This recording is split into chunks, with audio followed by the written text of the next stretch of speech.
Before we begin, I'd like to announce that I'll be attending the 62nd Annual American Society of Dowsers National Convention June 8th through June 12th at Plymouth State University in Plymouth, New Hampshire. At the conference, I will be teaching a past life workshop on June 8th, and I will be a featured speaker on June the 10th. I will also be offering live one-on-one Akashic Dowsing sessions at their Wellness Center, and Vital Bioenergetics Co-op members will be offering their products at a booth in the vendor area. For more information and to reserve your spot at this exciting event, please visit www.dowsers.org. And now for today's podcast. Welcome to High Vibes with your host, Bill G. At High Vibes, we're looking into what it means to be a fourth dimensional being in an ever-changing world. We hope that by listening to our podcast, you can feel a greater sense of peace and connection as we collectively raise our energetic vibration to the next level. And now for today's podcast.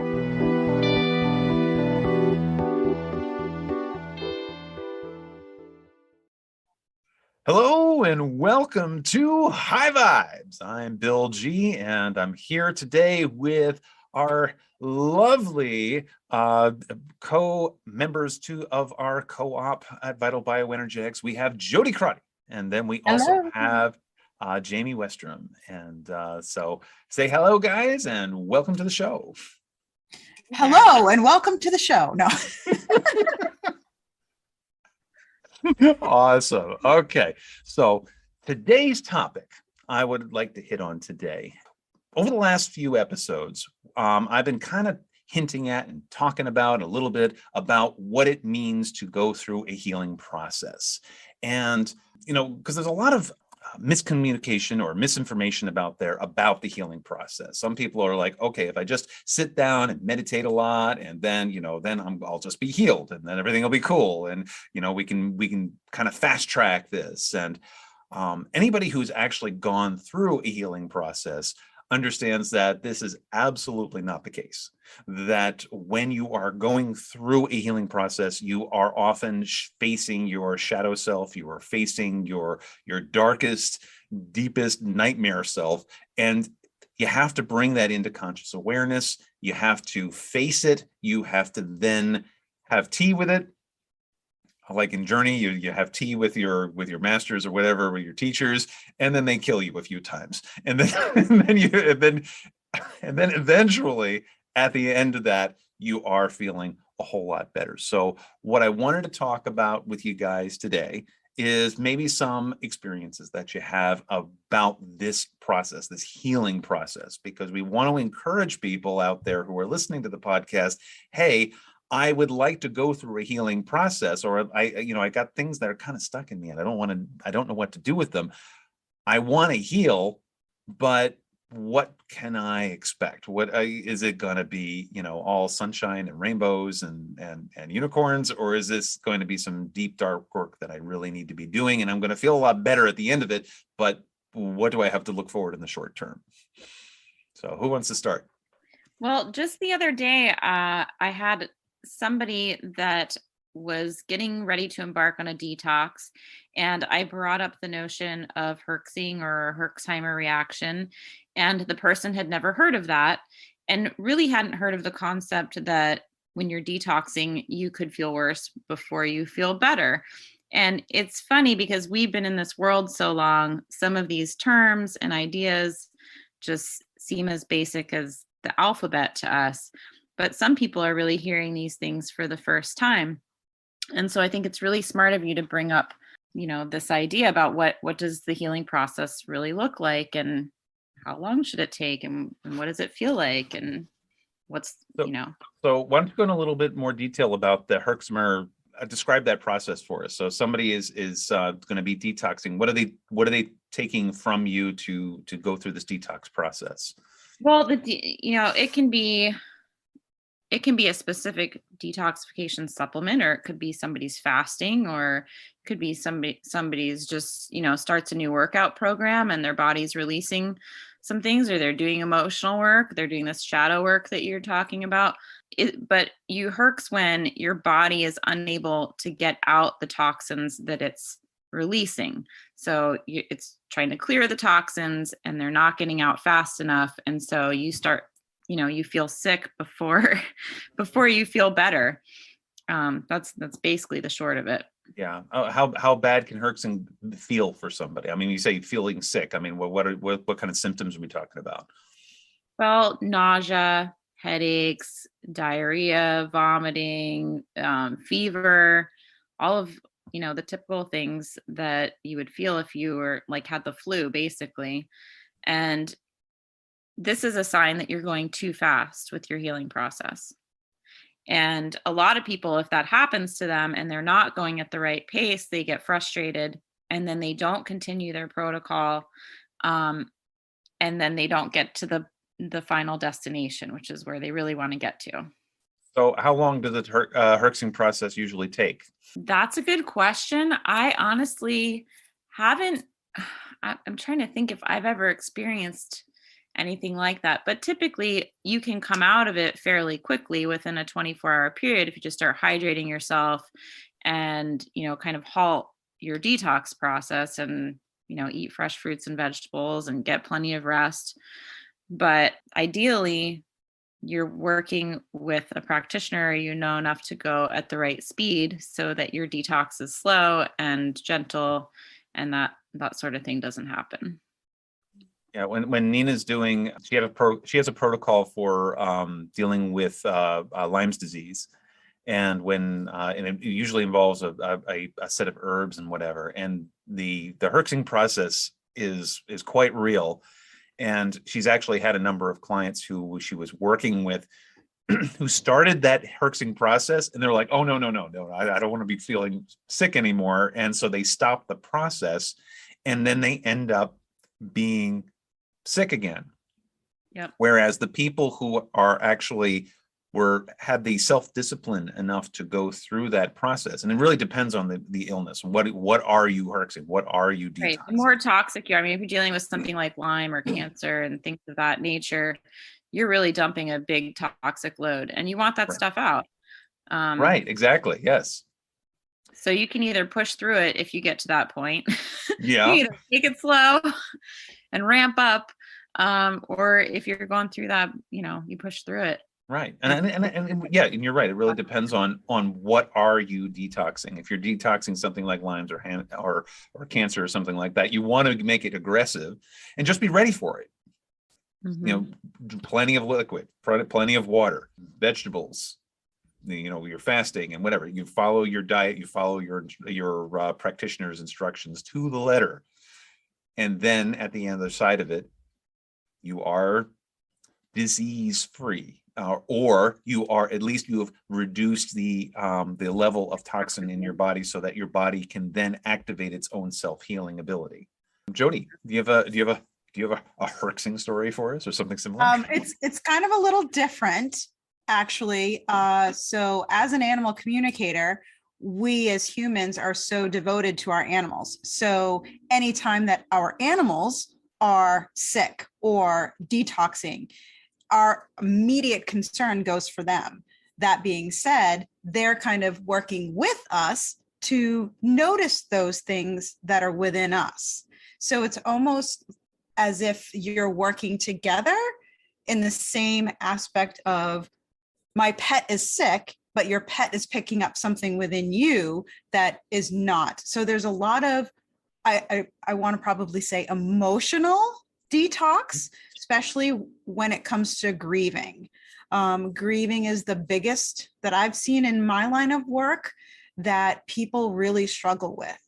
They are not sure how to grieve the loss of an animal.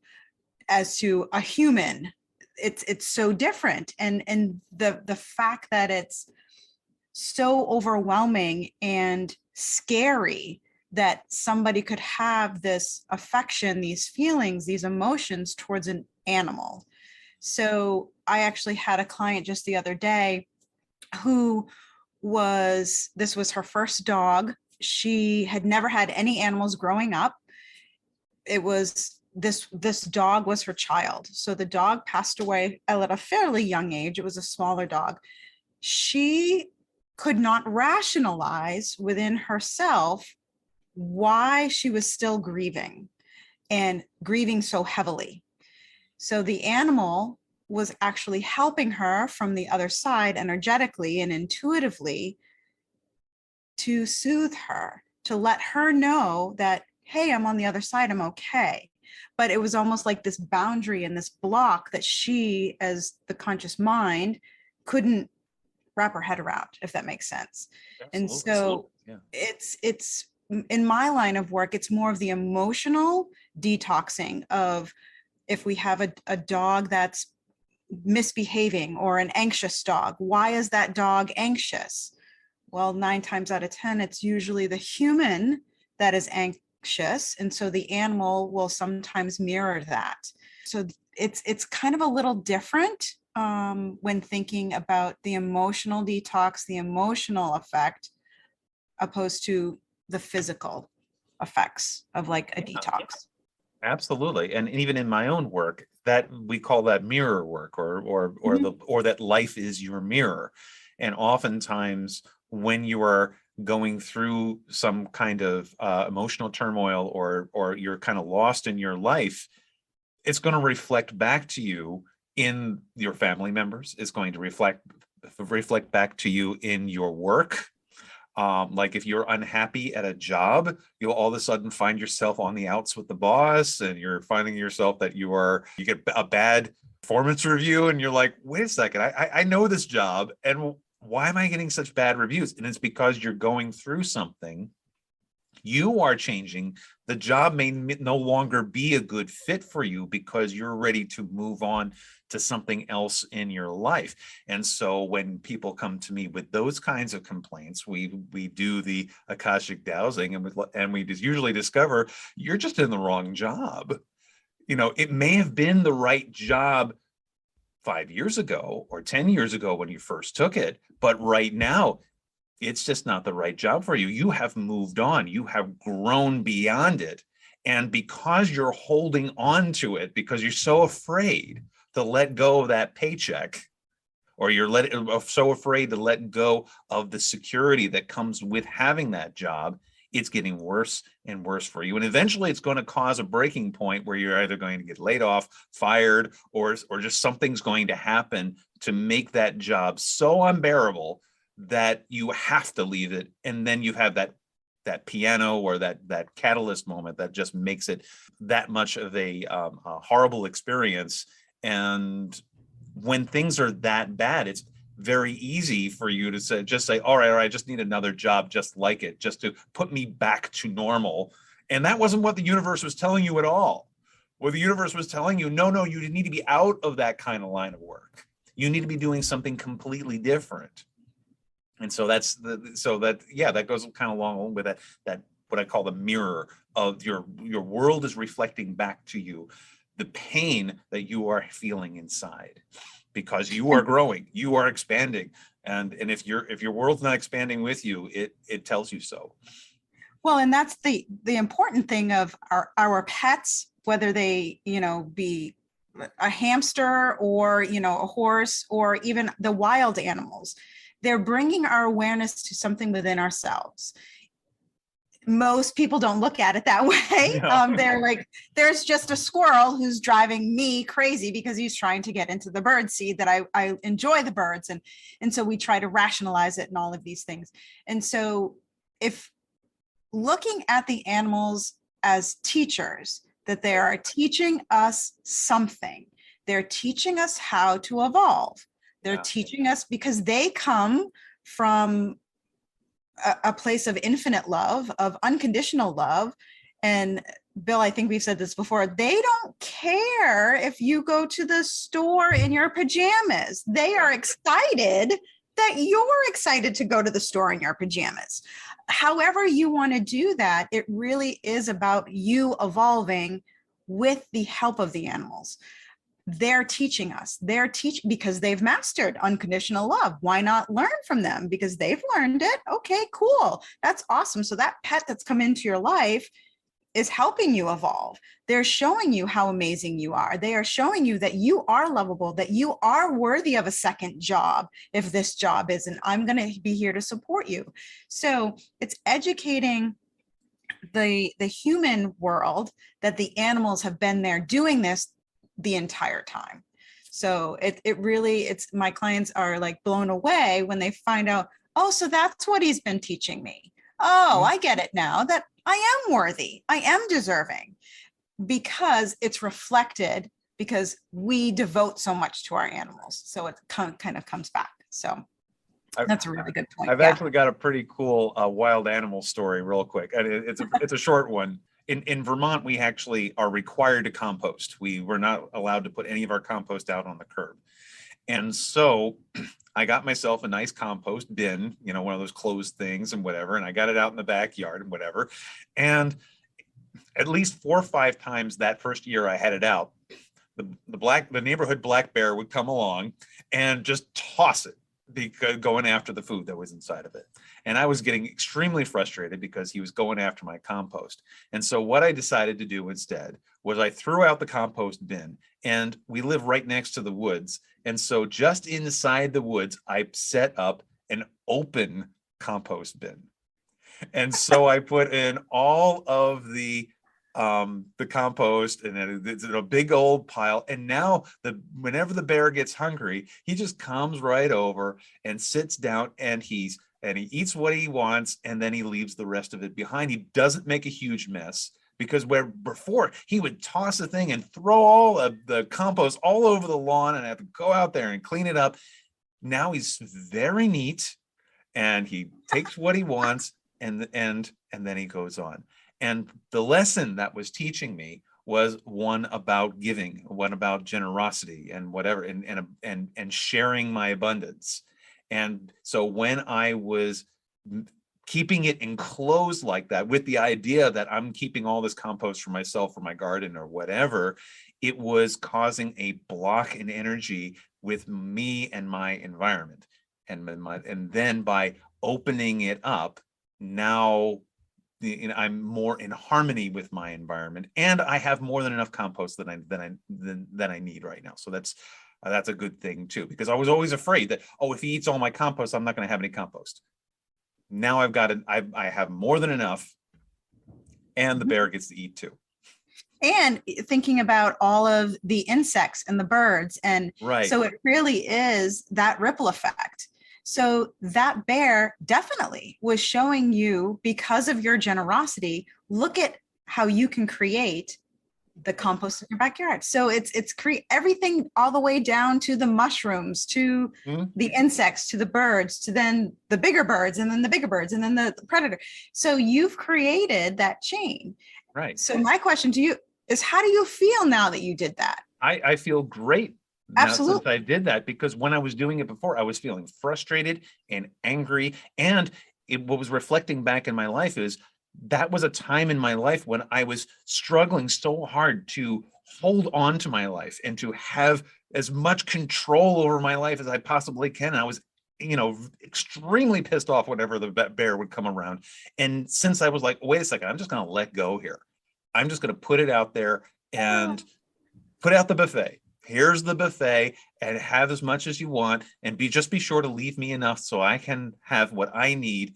And that's exactly what happened. There's this synergy that's happening, and that has reflected so much further in the rest of my life. This makes me think about bird feeders, and like, are they necessary? Can you just throw the bird seed on the ground? Because when you have your seed in a bird feeder, there seems to be this struggle that ensues between, it's like squirrels versus birds, right? Right. So they're always trying to keep the squirrels out of the feeder, and I like watching the squirrels too. And why do they need to eat stuff out of a feeder? Can't you just toss it? We have tons of birds in my backyard. I'm in Florida, and when I spill it on the ground, they eat off the ground. So I feel like absolutely. And so there's unnecessary. Absolutely. And so it's how we perceive it. What is it? What is that emotion that's coming up for us? Right. That the animals are kind of bringing wild animals tend to be very casual in their messages and more simplistic than our pets. because our pets are just so connected to us and we are so connected to them, as to where animals are just like, throw it on the ground, totally do it. Yeah. We're awesome with it. Very, very simple. And so it goes back to the connection and the emotion. What is it making you feel? What are you seeing when you do that? What do you know? Well, Jayme, you know now it's a lot easier and you feel comforted knowing that there's not going to be a battle between the squirrels and the birds, that you're just going to be able to, everybody have at it. And that kind of probably gives you a sense of peace and calmness, knowing that you can still, one, enjoy the birds, still two, enjoy the squirrels, but everybody is kind of in harmony. And so that is kind of the bigger message in that little tiny message. And the bobcat gets to eat too. Absolutely. So, and again, you're feeding the mushrooms, the insects, the bigger birds, and things like that. And so you are doing that. And it's interesting, the symbolic of the bear, because I'm sure, Bill, when you saw the bear, you're like, oh my gosh, this fear of this bear is coming so close. So here's again, another kind of a negative emotion that's coming up with you. Mm-hmm. So you took that step back because of the message from the bear to say, all right, what do I need to look at I'm afraid of holding on too tight? And so that's the message that the animals are always constantly, whether it be the humpback whales or the dolphins that we see, but there's that emotion that kind of comes out in us. And so the negative emotions or the shadow that we don't want to face, just like with you knew right away that I was afraid. I didn't want to let go. Some people with whatever soul contract that they have might have to kind of come back and learn that lesson again if they're not learning it within this lifetime. So everybody is different. So it's how we incorporate the experiences that are happening so we can have an amazing journey in this lifetime. So I was doing some reading before we all got together on, the shadow self and exercises to deal with your shadow self, and when is it appropriate to start working on your shadow self and what it is. And because it's not really language I use in my emotional clearing with people. So I wanted to kind of get up to speed with where you are, Bill, because I know you've been working on this with people for a long time. So the whole animal thing is important to it, because what you guys are talking about is an aspect of the shadow self, which is really looking at what messages in the world, your interactions with people or animals, what is that actually telling you about yourself, and things, maybe darker things within yourself, traits that you don't care for. And those things stem back to childhood. That was sort of my understanding of it. So I'd love to hear a little bit, Bill, about how you use the Akashic records to work with the shadow self with people, and what that looks like in your practice. Well, what it looks like is usually, I tell people right off the bat, we're going to get some bad news here. So don't expect, whatever and the thing is, they're not expecting good news. That's all the good thing too, because they come to me because they've got a problem. When we start the session, we set an intention. What is our intention that we're going to be working on today? And that intention is usually something is not happening in my life. Something's not quite fitting. My business isn't doing so good. My relationships aren't doing so good, or whatever. So they know that there's a problem, but they can't quite put their finger on it. And so what we do with the Akashic Dowsing is we use the charts to come up with some sort of pattern, some kind of story. And that is the pattern and story that is coming from the deep unconsciousness, from that high self that is really trying to tell you, hey, you need to pay attention to this.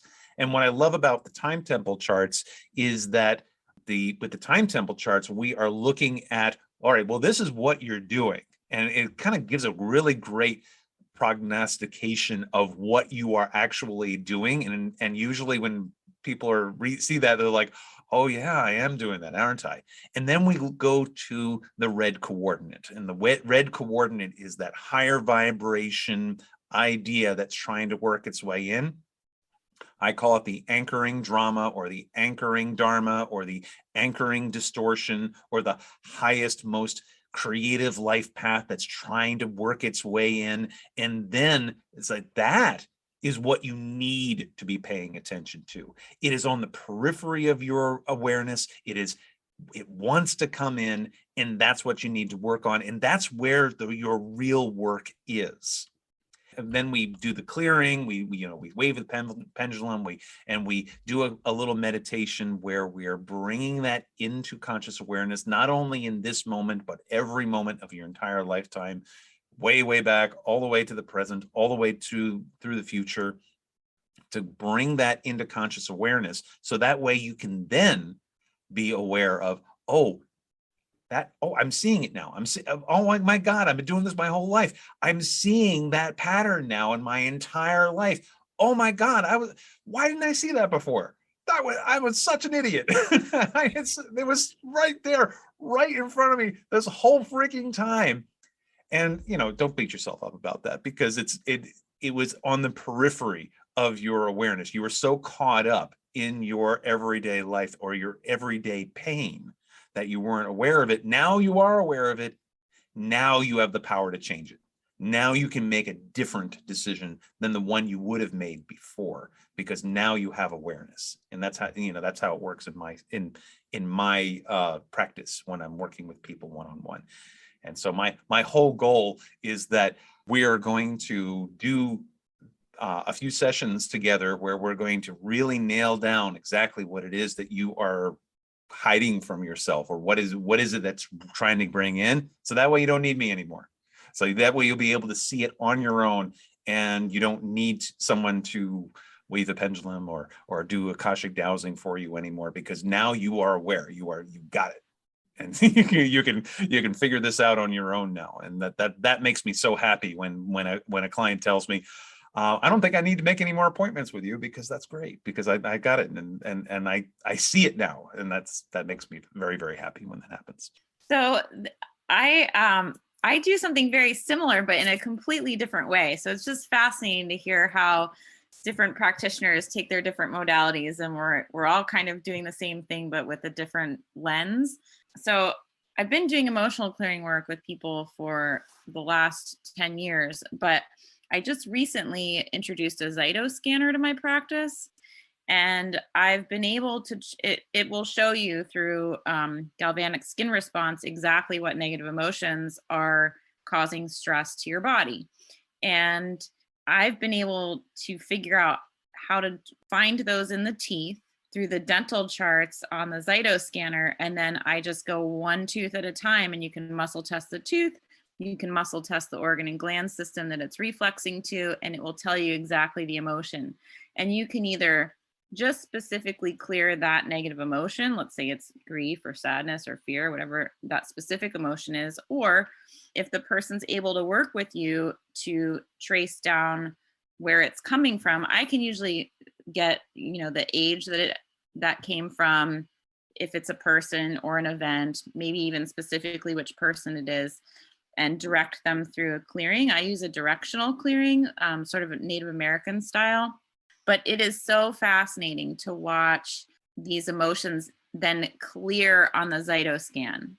So for a decade, I was doing this work, and my only feedback was from clients afterwards saying, oh my gosh, I feel so much lighter. I'm so much happier. Oh, I have this empty space now in my body that I can fill with good stuff that was filled with gunk before. Or, I had tons of, great positive feedback from clients, but now I'm actually able to see the improvement on the scanner, and they're able to see it. And so I just said to somebody exactly what you said. And that is, now that you've seen this, now that you see that anger is at the top of your list, and you're angry, you can't unsee this. And now every time you start to feel this emotion, all you need to do is recognize it and acknowledge it, and change your focus to one of love or joy.